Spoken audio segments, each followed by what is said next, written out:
নবী পরস্পর 2 মাস সিয়াম থাকতেন না, তবে শাবান ও রমজান তিনি শাবান মাসে বেশি বেশি সিয়াম থাকতেন।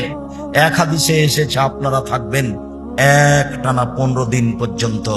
কেন? বাৎসরিক রিপোর্ট ধরার জন্য। তার জানা ছিল না সেদিন 15ই শাবান। কিভাবে ভারত, বাংলাদেশ, পাকিস্তানের আলেম ওলামা জেনে নিয়েছেন সেদিন 15ই শাবান। তাই তারা কলকারখানা, অফিস, আদালত, শিক্ষা প্রতিষ্ঠান সবকিছু বন্ধ করে রাতে গোসল করে আতর গোলাপ মেখে দিনে সিয়াম থাকে 15ই শাবান। এটা একবারে ডাহামিত, একবারে নগদ মিথ্যা। 15ই শাবান সিয়াম থাকার প্রতারণায় পড়বেন না।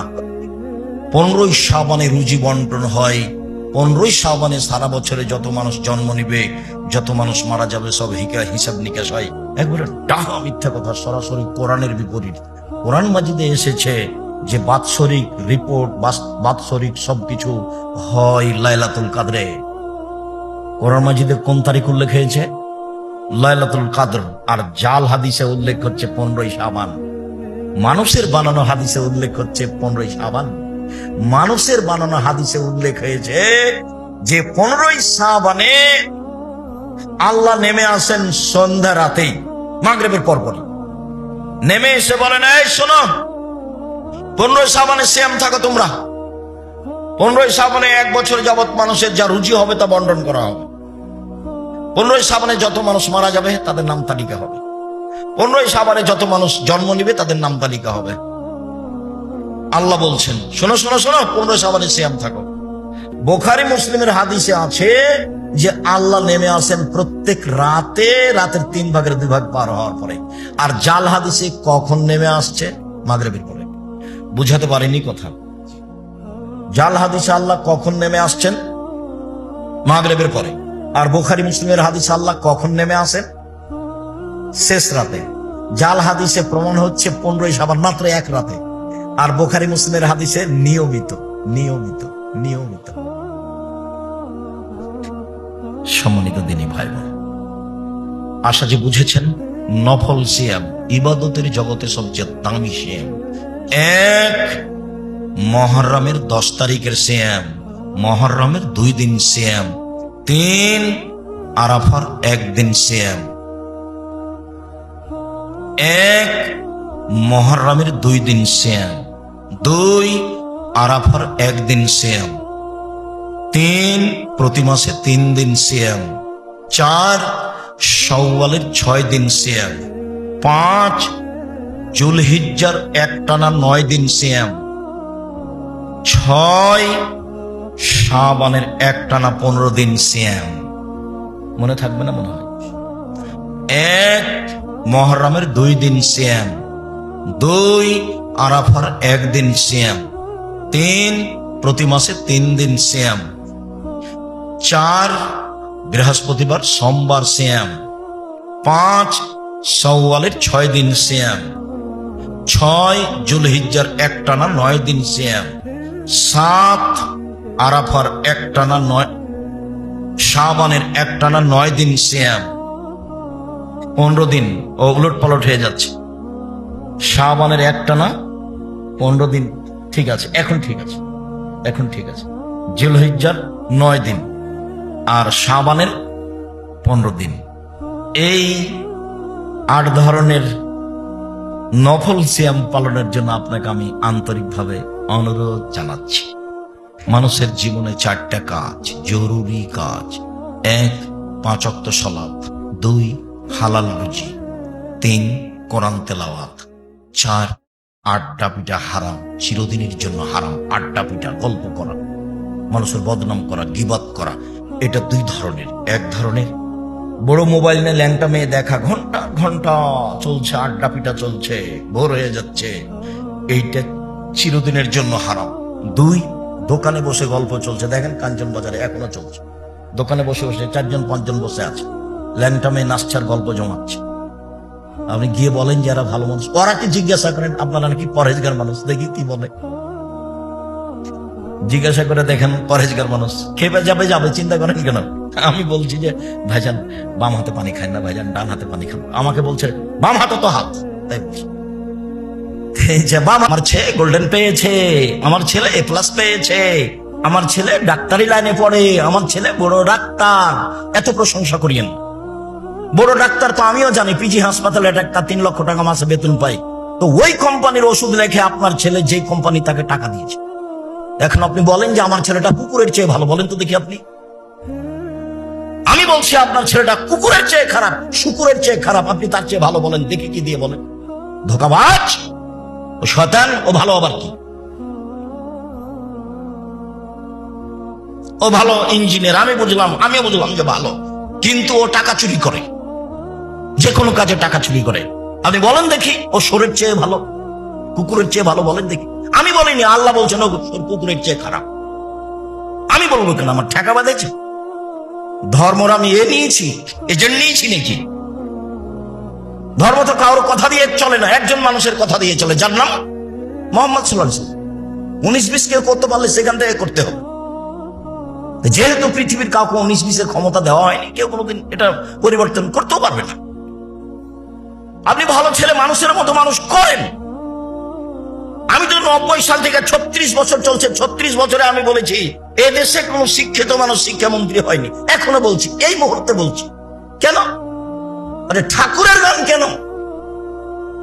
18 কোটি মানুষের কারো একটা ছেলে হয়নি এমন মেধার, যার গানটা আমাদের ছেলে মেয়ে বলবে। ঠাকুরের গান কেন? ঠাকুর তো দিন রাত বলছে ও কালিমা তোমার আকাশ, ও কালিমা তোমার বাতাস, কালিমার বাবার আকাশ। তো আপনার ছেলে শিক্ষিত কে বলেছে? আমি তো বলিনি। আমি এক সন্ধ্যার জন্য এই গান বলিনি, আমার ছেলে মেয়ে বলে না, আমার দেশ আস্থাকালে আমি কোনোদিন বলবো না ইনশাআল্লাহ। ঠাকুর জাতির শত্রু, ঠাকুর বাঙালিদের শত্রু, ঠাকুর মুসলমানের শত্রু, ঠাকুর ঢাকা বিশ্ববিদ্যালয়ের শত্রু, ঠাকুর সারা বাংলাদেশের পুরুষ মানুষকে এক বাক্য দিয়ে মুশরিক করে ছেড়েছে, তোরা হিন্দু হয়ে মুশরিক হয়ে মরে যা, মরলেই জাহান্নামে চলে যাবে। সে ঠাকুরের পরিকল্পনা আপনার ছেলে বুঝতে পারলো না, আর আপনি বলছেন আমার ছেলে মেধাবী। মানে আমি তো বলিনি আপনার ছেলেকে মেধাবী, আমি আব্দুর রাজ্জাক বিন ইউসুফ বলিনি কোনোদিন। ছেলে মেয়ে আপনি নিজেই মানুষ করেন, নইলে আপনি ছেলে মেয়ে আমাকে দিয়ে দেন। আমি জিম্মেদারি নিচ্ছি, যে কোনো মূল্যে আমি চেষ্টা করবো আপনার ছেলে মেয়েকে মানুষের মতো মানুষ করা। 45 লক্ষ টাকা বেতন দিই শিক্ষককে, 1/2 কোটি টাকা মাসে বেতন দিই, 1/2 কোটি টাকা মাসে বেতন দিই আপনার ছেলে মেয়েকে শিক্ষিত করার জন্য। মানুষের কাছ থেকে, আপনার কাছ থেকে পয়সা চেয়ে নিয়ে এসে এত বড় প্রতিষ্ঠান চালাই শুধুমাত্র আপনার ছেলে মেয়ের জন্য। আপনি নিজে ছেলে মেয়ে মানুষের মতো মানুষ করেন, যে আকীদা আদর্শ বুঝতে পারবে, আকীদা কাকে বলে, আদর্শ কাকে বলে, বিদ্যা কাকে বলে। যদি না পারেন আমাকে দেন, আমি জিম্মেদারি নিতে চাচ্ছি। আপনার বাড়ির পাশে আছে 100 বিঘার উপরে জমি, আপনারা সবাই দেখেছেন। 100 বিঘা, কি 2-1 কাঠা, কি 2-1 আমি আমার ক্ষমতা দিয়ে করেছি, দাপট দিয়ে করেছি, কৌশল দিয়ে করেছি? আমি তো কৌশলই জানি না। আমার মোবাইলটা রিং হলে আমি অন করতে পারি, আপনার নাম্বারটা আমি সেভও করতে পারি না। আপনি কি গালি দিয়েছেন আমি সেটা দেখতেও জানি না। আমি তো আপনার ছেলে মেয়ের জিম্মেদারি নিতে চাচ্ছি। ছেলে আপনি নিজে মেয়ে লালন পালন করুন, আপনার স্ত্রী করুন। রাসূল সাল্লাল্লাহু আলাইহি সাল্লামকে যখন জাবের যখন বললেন রাদিয়াল্লাহু তাআলা আল্লাহ রাসূল সাল্লাল্লাহু আলাইহি সাল্লামকে, যে আল্লাহ রাসূল আমি বাড়ি যাব, আমাকে বাড়ি যেতে অনুমতি দেন, আমি নতুন বিবাহ করেছি। তখন রাসূল সাল্লাল্লাহু আলাইহি সাল্লাম বলছেন যে তুমি কুমারী মেয়ে বিবাহ করেছো না তালাক প্রাপ্ত মেয়ে বিবাহ করেছো? তখন জাবের রাদিয়াল্লাহু তাআলা বলছেন যে আমি বেশি বয়সের তালাক প্রাপ্ত মেয়ে বিবাহ করেছি। তো রাসূল সাল্লাল্লাহু আলাইহি সাল্লাম বলছেন কেন কুমারী মেয়ে কেন বিবাহ করলে না?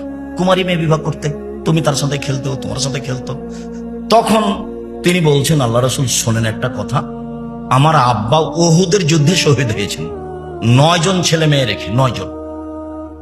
আমার আব্বা উহুদের যুদ্ধে শহীদ হয়েছেন 9 জন ছেলে মেয়ে রেখে। কতজন? 9 জন। আমার 9 জন বোন আছে, আকরাহুয়ান আতাজাওয়াজা মিসলাহুন্না, তাদের মতো কম বয়সের মেয়েকে আমি বিবাহ করা পছন্দ করিনি 4টা কারণে। আমি বেশি বয়সের মেয়ে বিবাহ করেছি 4টা কারণে। আমি কম বয়সের মেয়েকে বিবাহ করা পছন্দ করিনি 4টা কারণে। 1, লিতুআল্লিমাহুন্না, আমার স্ত্রী যেন আমার বোনদেরকে বিদ্যা শেখাতে পারে, এই জন্য আমি বেশি বয়সের মেয়ে বিবাহ করেছি।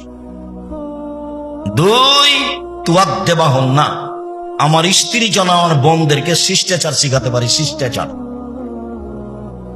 তো আপনার মেয়ে ভ্যানিটি ব্যাগ ঘাড়ে নিয়ে আটো বোরকা পরে কাঞ্চন বাজারে চলে যাচ্ছে, এটা শিষ্টাচার?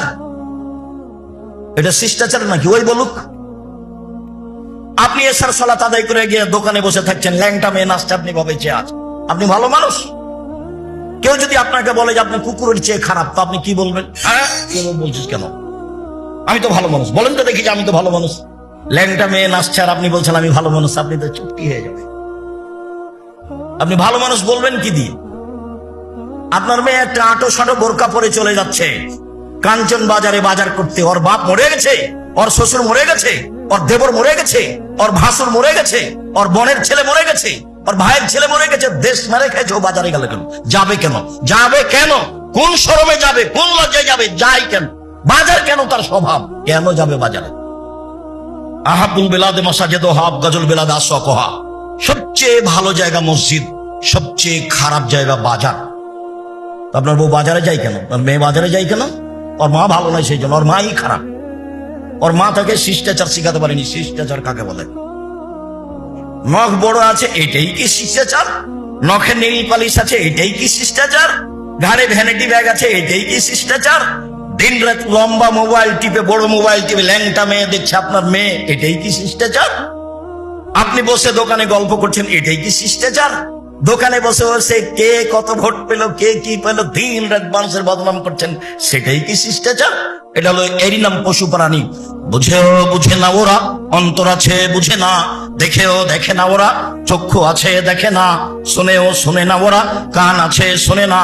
উলাইকা কানা আনাম, তারা পশু প্রাণীর মতো, তারা গরু ছাগলের মতো, তারা কুকুর শ্রীলের মতো, ভালো মজাল বরং তার চেয়ে খারাপ। এরাই গরু ছাগলের মতো, এরাই কুকুর শ্রীলের মতো, এরাই পশু প্রাণীর মতো। এই মহিলাই পশু প্রাণীর মতো, এই মেয়েটা এবং এর মা দুইজনই পশু প্রাণীর মতো, গরু ছাগলের মতো। এই ছেলে, আমি যদি প্রমাণ করতে না পারি জাতির সামনে বক্তব্য দেবো না। 90 সাল থেকে আছি মাঠে একই ভাষায়। কতদিন থেকে? 90 সাল থেকে। কতদিন চলছে? 36 বছর একই ভাষাতে আছি, ভাষাও পরিবর্তন হয়। নতুন কোনো বক্তব্য আমি জানি না, কোনো কলা কৌশল জানি না, এভাবেই আছি।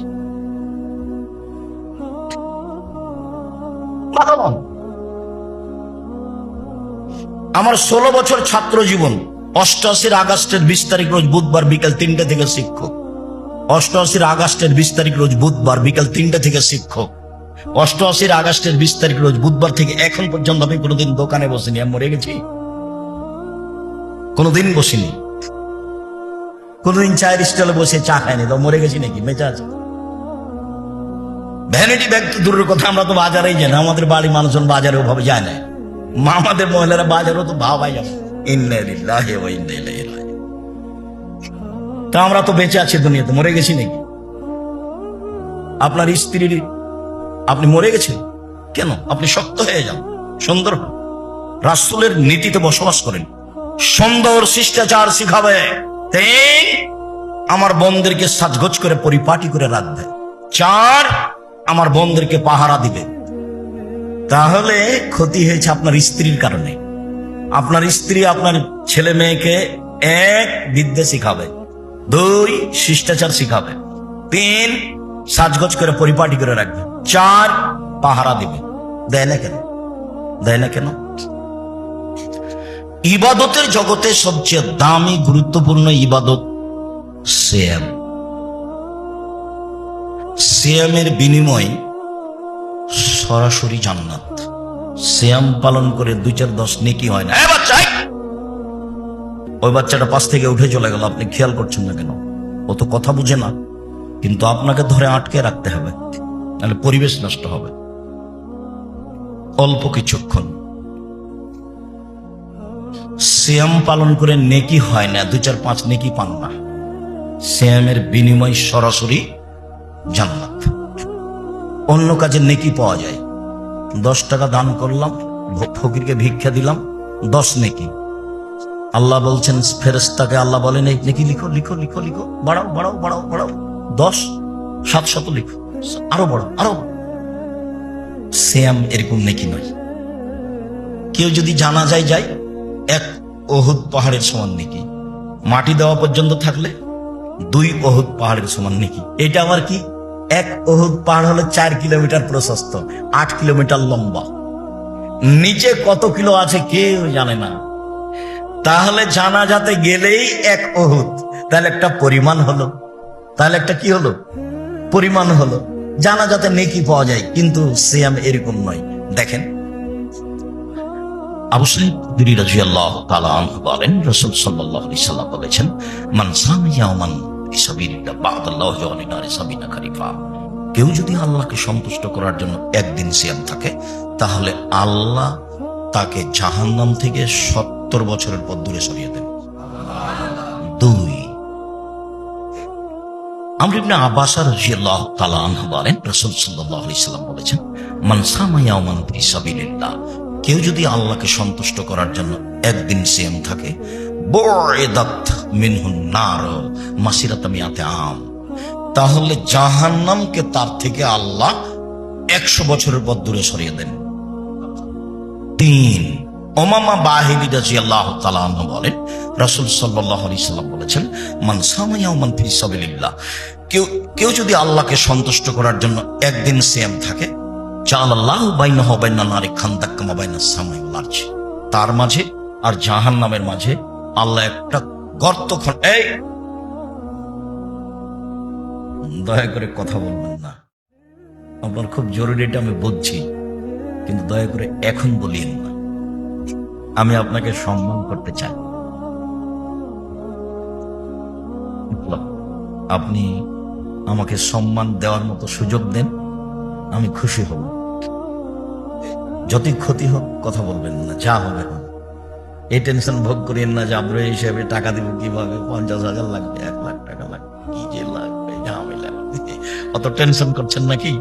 কোনো টেনশন নেই, কোনো দুশ্চিন্তা ভোগ করতে হবে না, একবার ধৈর্যের সাথে বসে থাকেন। আল্লাহ ভরসা। 2013 সালের 24 আগস্ট রোজ মঙ্গলবার হাটাবো রূপগঞ্জ জামিয়া সালাফিয়া কাঁঠাল গাছের নিচে বলেছিলাম, আমার হাতে টাকা নাই, এ কথাও সত্য, এখানে প্রতিষ্ঠান গড়বে, এ কথাও সত্য, ইনশাল্লাহ গড়বেই গড়বে। সেই প্রতিষ্ঠান 100 বিঘা জমির উপর অবস্থান করে, 100 বিঘা। তাহলে আপনি যদি শুকরিয়া সিজদা না দেন, আলহামদুলিল্লাহ না বলেন, তাহলে তার নেয়ামতের অকৃতজ্ঞতা প্রকাশ করা হবে। আলহামদুলিল্লাহ, আল্লাহ মানুষকে নেয়ামত দেন, আল্লাহ দেন, এটা তার প্রমাণ। আমি কোনো ব্যবসা বাণিজ্য করি না, আমার আব্বা চাষি মানুষ, আমি এইটা বুঝি। আমার আব্বা জমি জায়গা কিছু রেখে গেছেন, আমরা ভাগে পেয়েছি জমি জায়গা, আমরা মনে করি এ দিয়ে আমাদের সংসার চলবে, চলছে আলহামদুলিল্লাহ। মানুষ আমাদের কি সহযোগিতা করছে না করছে এটা আমরা ভাবি না। যেহেতু ব্যবসা বাণিজ্য করি না, কাজে আমি জামিয়া সালাফের তেমন উপকার করতে পারবো এটা আমি পারবো না করতে, কেননা আমার কাছে ওইরকম টাকা নেই। তবে আমি আল্লাহকে দিনরাত বলি যে জামিয়া সালাফের জন্য আমার দ্বারা কোনো ক্ষতি না হয়, এইটা আমি চাই না, কেননা এটা আমি নিজে নিইনি, আমার উপরে চাপিয়ে দেওয়া হয়েছে। যেহেতু চাপিয়ে তুমি দিয়েছ, কাজে তুমি সহযোগিতা আমাকে করো। আমি জামিয়া সালাফের কোনো ক্ষতি করতে রাজি নই, আমি এক সন্ধ্যা খেলে তার টাকা দিয়ে দেব। আমি জামিয়া সালাফের কোনো সুবিধা ভোগ করতে চাই না। 5,000-এর বেশি ছেলে মেয়ে পড়ে এখানে রাজশাহীতে, 300 জনের বেশি শিক্ষক শিক্ষিকা। আপনি নিরাশা হবেন কেন? আল্লাহর দয়া আছে, আপনি নেন। কেন ঘুমিয়ে থাকেন? কেন এভাবে মিছিল করে বেড়াচ্ছেন রাত 2টা 3টা মিলে? আল্লাহর নবী বলছেন যে রাতের 3 ভাগের 2 ভাগ পার হলে আল্লাহ 7ম আকাশ থেকে 1ম আকাশে নেমে আসেন, এসে বলেন মেয়াদুনি ফাস্তাজিব লাহু, যে আমাকে ডাকে আমি তার কথা শুনে নিব। মায়াসরনি ফাউতিয়াহু, যে যা চাই আমি তাকে তাই দিয়ে দিব। মায়াস্তাগফিরুনি ফাগফির আল্লাহু, যে আমার কাছে ক্ষমা ভিক্ষা চায় তাকে ক্ষমা করে দিব। তা আপনি ঘুমিয়ে আছেন কেন? শরম হয় না কেন আপনার? উনি তো নিচে নেমে এসেছেন আপনার সাথে কথা বলার জন্য। বুঝাতে পারলাম না কথা মনে হয়? কে নেমে এসেছেন? আল্লাহ। কার সাথে কথা বলার জন্য? জিবরাইলের সাথে নয় তো, পশু প্রাণীর সাথে নয়, আমার আর আপনার সাথে, আমার আর আপনার সাথে। আমি আর আপনি দলবাজি করে দিন কাটাচ্ছি, যেন সারা দুনিয়া কাটাচ্ছে, এটা আপনি মনে করবেন না। আমি 22শে ডিসেম্বর থেকে নিয়ে 11ই জানুয়ারি পর্যন্ত লন্ডনে দেখেছি, আমি কোথাও 2 জন বসে গল্প করছে এরকম দৃশ্য দেখিনি। অবাক হতে হয়। 14 ঘন্টা সিঙ্গাপুর এয়ারলাইন্সে থাকলাম আমি, সিঙ্গাপুর থেকে লন্ডন পর্যন্ত 14 ঘন্টা। এর মধ্যে আমি কাউকে দেখলাম যে কারো হাতে নেই ইন্ডিয়ার গান, ল্যাংটা মেয়ে নাচছে, কাউকে দেখি। 2-1 নাটক হতে পারে, সবাই ব্যস্ত আছে, পড়ানে ব্যস্ত আছে, মোবাইলের জন্য কি কি করছে সব ইহুদি খ্রিস্টান। আর আপনি এত নিম্ন কেন? আপনার হাতে মোবাইল থাকে, আপনি আপনার ঘরে ল্যাংটা মেয়ে দেখেন, আপনার স্ত্রী তার ঘরে দেখে, আপনার বড় মেয়ে তার ঘরে দেখে, আপনার ছেলে ওই ঘরে দেখে। তাহলে এই বাড়িটা একবারে জেনার সয়লা বন্যা। এই বাড়িটা কিসের বন্যা? জেনা। সবাই ল্যাংটা মেয়ে নিয়ে ব্যস্ত আছে। আর কে কাকে বদনাম করতে পারলো, গিবাত করতে পারলো, মারতে পারলো, সেটা নিয়ে ব্যস্ত আছে। ছি ছি ছি ছি ছি ছি ছি, নাউজুবিল্লাহ, লা হাওলা ওয়ালা কুওয়াতা ইল্লা বিল্লাহ। নিরাশা কেন? রাতের 3 ভাগ, রাত 10টায় ঘুমিয়ে যান। বাড়িতে কারফিউ জারি থাকবে, প্রেসিডেন্ট আইয়ুবের, মার্শাল্লাহ, এক ঘুমাতেই হবে। চাপানো মজুর ভাষায়, তুই তো ঘুমাই, তোর বাপকে ঘুমাতে হবে। এসার সালাতের পর পড়াবে, তুই তো কেউ বাড়িতে জেগে থাকতে পাবে না। কালকে 4টা 4:30টায় এই কাঞ্চন ব্রিজের নিচ দিয়ে যাচ্ছিলাম, তখন বেশ কিছু দোকানের লোক বসে আছে। ভোর 4টায় জবাব আমি দিব? আপনি দেন। গত রাতের কথা বলছি, কুমিল্লা থেকে আসছিলাম, ভোর 4টায় পার হচ্ছি, জবাব আমি দিব কেন? আপনি দেন। ও কি হিন্দুর ছেলে?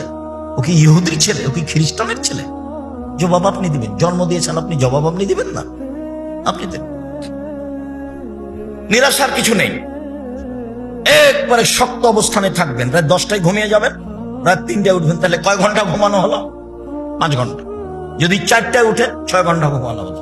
6 ঘন্টা পরে উঠেন, কিছুই বলতে না পারলে অজু তো করতে পারবেন। সুন্দর করে অজু করে, কোন রকম করে ছেঁচড়া মেচড়া করে, যেভাবে বুঝেন 2 রাকাত সালাত আদায় করেন। 2 রাকাত সালাত আদায় করে এখন হাত তুলে আল্লাহকে বলেন কান্নাকাটি করে যে আমার একটা ভালো ব্যবস্থা করে দাও, আমার ছেলেটা ভালো করে দাও। কিছু তো বলতে পারবেন, আমার ছেলেটা দুনিয়ার বদ শয়তান, ওকে ভালো করে দাও, এটা বলেন। নাহলে কাঞ্চন বাজারে একটু জমির ব্যবস্থা করে দাও, কিছু বলেন। ওর অভাব নাই, দিতে পারে। তো আপনি বলছেন না তো কেমনে হবে? আপনিও মোবাইলের ব্যস্ত, দোকানে ব্যস্ত, ছেলেও ব্যস্ত, সবাই শয়তান, কেমনে হবে? উনি তো নেমে এসে বলছেন, কে আমাকে ডাকে আমি তার ডাকে সাড়া দিব, কে আমার কাছে কিছু চাই, যে যা চাই তাকে তাই দিয়ে দিব, কে আমার কাছে ক্ষমা ভিক্ষা চাই তাকে আমি ক্ষমা করে দিব।